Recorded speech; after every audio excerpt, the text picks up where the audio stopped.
Ninja and Flannel. Today we've got a brand spanking new trigger from Overwatch. Now this is the Overwatch FALX trigger kit. Very fancy, and I've got it in my CZ P10F. This is my primary pistol I use for pretty much everything, competition, carry, all that stuff. So this is my new trigger I've been using. They sent this out to the channel for me to free to try out. Big thank you to Overwatch. And we're just gonna dig into it and I'll let you guys know what I think about it so far. Here we go. A couple of important housekeeping notes before we get started. First, head over to the Ninja and Flannel website, get on the email list. Stuff like this that I'm finding, good ammo deals, all that stuff, I usually send out an emailer when those things come around, and just stuff that I'm personally buying. Get on the email list on my ninjaandflannel.com and you can get those emails as well to find some epic deals. So check that out. The other one is that head over to Rumble and subscribe to the Ninja and Flannel page on there. I'll have a link in the description as well. YouTube's not super cool all the time, especially with live streams. So we're gonna have a lot of exclusive live streams coming up soon over on Rumble, and then everything else on the channel will also be on Rumble. Rumble's very gun friendly and 2A friendly so far. So check it out, let me know what you think over there, give me a comment on the other side and say hello. Moving on, so jumping right on in. First I wanna talk about the installation process. So make sure she's clear. There's basically, it's pretty simple. You take it down, there's 4 pins holding your lower frame together. Highly recommend one of these punch blocks. I'll throw a link in the description of where you can find these. Subscriber actually sent this to the channel, so big thank you to you. You know who you are. Very cool, highly recommended.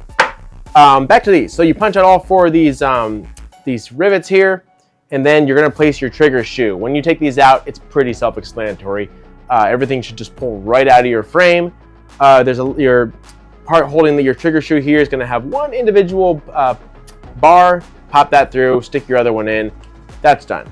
The upper, you're gonna actually change your firing pin itself. So this is as simple as pushing a little bit of back pressure on this black cuff by the existing firing pin, popping the back part out, pulling your pin out, replacing it with the new one.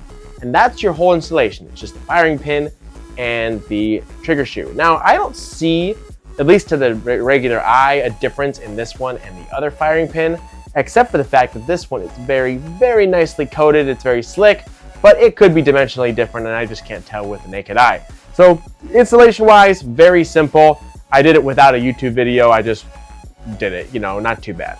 So installation, simple. Next, we'll talk about the overall finish and just how it looks. Because, you know, it doesn't really matter how it looks, but secretly, we all know it matters how it looks.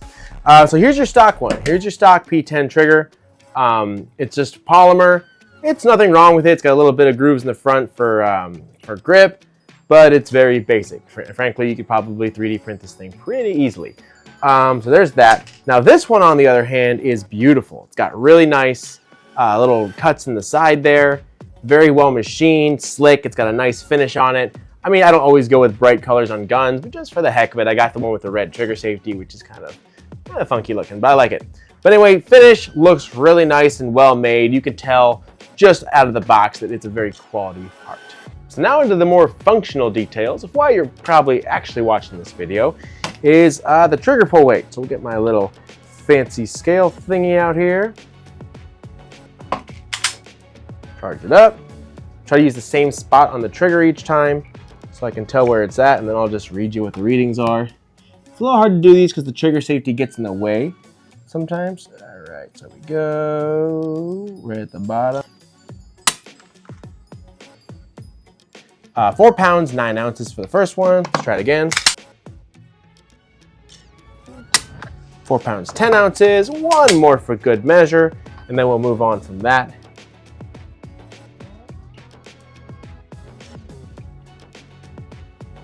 £4 pounds, 9 ounces. So I'd say 4 pounds, 9 ounces, 4 pounds, 9.5. It's right about on the money as far as the pull goes.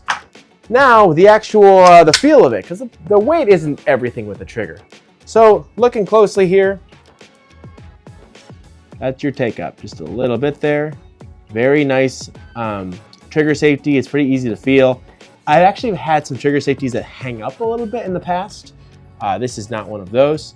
This one very smooth. There's your take up, and then just a nice, very smooth pull. I just shot a match with this over the weekend. There's your reset. Boom. Huge upgrade from stock.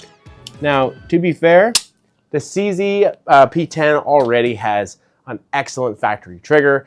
Really, if that's all you ever want and you're the type that doesn't like messing with triggers for safety reasons, which is fair and a somewhat valid point, case by case. But anyway, if you're one of those, you'll be fine with the P10 stock trigger. There's nothing wrong with it. It does work well, but this Overwatch is really nice, and I could feel that my splits, follow-up shots, all that stuff are much crisper, and it just seems to really remove any trigger issues you might have or creep or whatever. This seems to really get rid of it, and it's just a shoe in the pin. I'm very happy with it so far. So, pretty simple video, quite honestly. The Overwatch trigger is awesome. The reset is really nice. The pull is ultra smooth. It looks nice. Not a bad deal. So check it out. Let me know what you think in the comments. This is the Overwatch Precision FALX trigger kit. Check it out for yourself and let me know what you think. Farewell.